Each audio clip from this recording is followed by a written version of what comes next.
FC Goa പോലെ ഇത്തവണ shield റേസിലുണ്ടായിരുന്ന ഒരു ടീമിനെ ഗോവയിലും ജംഷഡ്പൂരിലും പരാജയപ്പെടുത്തുന്നു.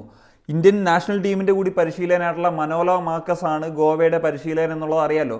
ആ ഒരു പരിശീലകന്റെ ഗോവയെ പരാജയപ്പെടുത്തുന്നത് ഇന്ത്യൻ പരിശീലകനായിട്ടുള്ള ഖാലിദ് ജമീലാണ്. അതും ആശാന്റെ നെഞ്ചത്ത് രണ്ടാണി അടിക്കുന്നത് ഹാവിയർ സിവേരിയോ ആണ്. അതായത് 2 നിർണായക ഗോൾ നേടുന്നത്. സിവേറിയോ ആദ്യമായിട്ട് ഇന്ത്യയിലേക്ക് കൊണ്ടുവരുന്ന പരിശീലകനാണ് മനോല മാർക്കസ്. ഇതോടുകൂടി എതിരാളികളില്ലാതെ മോഹൻ ബഗാൻ ഷീൽഡ് റേസിലേക്ക് എത്തി എന്നുള്ളത് നമുക്ക് നിസ്സംശയം പറയാനായിട്ട് സാധിക്കും. പ്രത്യക്ഷത്തിൽ സാധ്യതകളൊക്കെ ഉണ്ട്, എന്നിരുന്നാൽ പോലും നമുക്ക് അങ്ങനെ തന്നെ പറയേണ്ടി വരുമെന്നുള്ളതാണ് എനിക്ക് തോന്നുന്നത്. ഈ ഒരു മത്സരത്തിൽ 3-1 എന്ന് പറയുന്ന സ്കോറിലാണ് ജംഷഡ്പൂർ FC ഗോവയ്ക്കെതിരെ വിജയിക്കുന്നത്. നമ്മൾ സാധാരണഗതിയിൽ പറയാറുണ്ട് ജംഷഡ്പൂർ FC ഒരു അറ്റാക്കിംഗ് ഫുട്ബോളിന് അപ്പുറത്തേക്ക് കുറച്ച് റിസൾട്ട് ഓറിയൻറ്റഡ് ആയിട്ടുള്ള ഗെയിമാണ് എസ്പെഷ്യലി ഈ ഖാലിദ് ജമീലിൻ്റെ അണ്ടറിലൊക്കെ കളിച്ചു വരുന്നത് എന്നുള്ളത്. എന്നാൽ ഈ ഒരു മത്സരത്തിൽ നമുക്ക് അങ്ങനെ പറയാൻ സാധിക്കുകയില്ല. കാരണം മത്സരം തുടങ്ങിയെടുത്തു നിന്ന് തന്നെ ജംഷഡ്പൂർ FCയുടെ ഭാഗത്തു നിന്നുള്ളൊരു അറ്റാക്കാണ്, ബാക്ക് ടു ബാക്ക് അറ്റാക്കാണ് നമ്മൾ കണ്ടുകൊണ്ടിരുന്നത്. എസ്പെഷ്യലി ആദ്യ പകുതി ഒരു കംപ്ലീറ്റ് ആയിട്ടുള്ള ജംഷഡ്പൂരിൻ്റെ ഡോമിനൻസ് ആയിരുന്നു എന്നുള്ളതാണ്. ആ ആദ്യത്തെ മിനിറ്റിൽ തന്നെ ഒരു 10-20 മിനിറ്റിൽ തന്നെ 1-2 ഗോൾസ് അതും സിവേറിയോ സ്കോർ ചെയ്യേണ്ടതായിരുന്നു. പക്ഷേ നല്ല ചാൻസസ് അദ്ദേഹം മിസ് ചെയ്യുന്നു. ഇത് അദ്ദേഹത്തിനെ സംബന്ധിച്ചൊരു ബാഡ് ഡേ ആണോ, ജംഷഡ്പൂർ FCയെ സംബന്ധിച്ചൊരു ബാഡ് ഡേ ആണോ എന്നൊക്കെ നമ്മൾ ചിന്തിച്ചിരിക്കുന്ന സമയത്താണ് ലാസർ സിർക്കോവിച്ച് എന്ന് പറഞ്ഞിട്ടുള്ള താരത്തിൻ്റെ ഒരു ഉഗ്രൻ ഗോൾ വരുന്നത്. അത് ഹാവി ജസ്റ്റ് ഒന്ന് സെറ്റ് ചെയ്ത് കൊടുത്തേ ഉള്ളൂ. ബ്യൂട്ടിഫുൾ, ബോക്സിന് തൊട്ട് വെളിയിൽ നിന്നൊരു മനോഹരമായിട്ടുള്ള കേവിങ് ഗോൾ എന്നൊക്കെ പറയാവുന്ന തരത്തിൽ. അങ്ങനെയാണ് 1-0 എന്ന് പറയുന്ന ഒരു ലെവലിൽ ജംഷഡ്പൂർ FC മുന്നിലെത്തുന്നത്. ശേഷം സനാൻ്റെ ഒരു റൺ, സനാൻ്റെ ഒരു ഷോട്ട് എടുക്കുന്നു, ഋത്തിക് തിവാരിക്ക് മിസ് സംഭവിക്കുന്നു. അവിടെ ഒരു പിഴവില്ലാതെ സിവേറിയോ അത് ബോക്സിനകത്തേക്ക് ഇടുക എന്നുള്ളൊരു ദൗത്യം മാത്രമേ ഉണ്ടായിരുന്നുള്ളൂ. അങ്ങനെ 2-0 എന്ന് പറയുന്ന ലെവലിലെത്തി. അങ്ങനെ ആദ്യ പകുതി അവസാനിക്കുന്നതിൻ്റെ ഒരു തൊട്ട് മുന്നൊക്കെയാണ് ഗോവയുടെ ഭാഗത്തു നിന്നുള്ളൊരു ഗോൾ വരുന്നത്. ബ്രൈസൺ കൊടുക്കുന്ന ഒരു കട്ട് ബാക്ക്, അത് നല്ലൊരു ഗോൾ തന്നെയാണ്. അതും പറഞ്ഞൊരു ലോങ് റേഞ്ചർ ഗോളാണ്.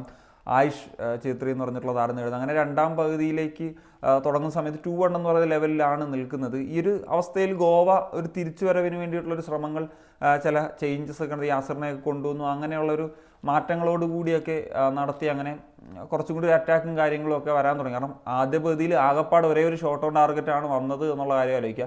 ജംഷഡ്പൂർ FCയുടെ ഭാഗത്തു നിന്ന് ഒരുപാട് അറ്റാക്കും ഷോട്ട്സും ഷോട്ട് ഓൺ ടാർഗറ്റും ആദ്യ പകുതിയിൽ തന്നെ കണ്ടു എന്നുള്ളതാണ്. അങ്ങനെ ഇരിക്കുകയാണ് ഈ പറഞ്ഞ പോലെ മറ്റൊരു ആണി അടിക്കുന്നു, സീൽ ചെയ്യുന്നു എന്നുള്ള തരത്തിലേക്ക് ജംഷഡ്പൂർ FCയുടെ മൂന്നാമത്തെ ഗോൾ വരുന്നത്.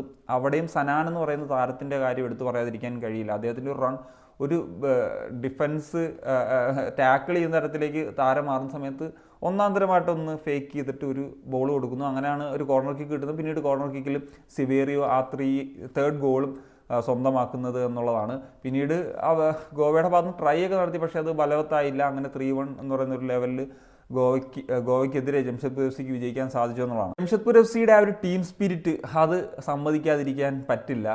അത് ഓരോ പ്ലേയേഴ്സിൻ്റെ കാര്യം പറയേണ്ടത് തന്നെയാണ്. അപ്പം നമ്മൾ മുമ്പൊരിക്കൽ പറഞ്ഞിട്ടുള്ളൊരു കാര്യമാണ്, അവരുടെ ഡിഫൻസിൽ കളിക്കുന്ന സ്റ്റീഫൻ എസെ ഒരു അറ്റാക്ക് നടത്തുമ്പം മുന്നിൽ കാണും, ബോക്സിനകത്ത് കാണും, ഡിഫൻസ് നടത്തുമ്പം പുറകിൽ കാണും. അങ്ങനത്തെ ഒരു ടൈപ്പ് ഓഫ് പ്ലെയർ ആണ്. അതുപോലെ അവരുടെ വിങ്ങിൽ കളിക്കുന്ന Imran Khan, top player, top performance, consistent ആയിട്ട് എങ്ങനെയാണ് അദ്ദേഹത്തിന് 1-2 അസിസ്റ്റെങ്കിലും ഒരു മാച്ച് ഡിസേർവ് ചെയ്യുന്നു. അത് ഫിനിഷ് ചെയ്യാൻ പറ്റാത്തത് കൊണ്ടാണ്.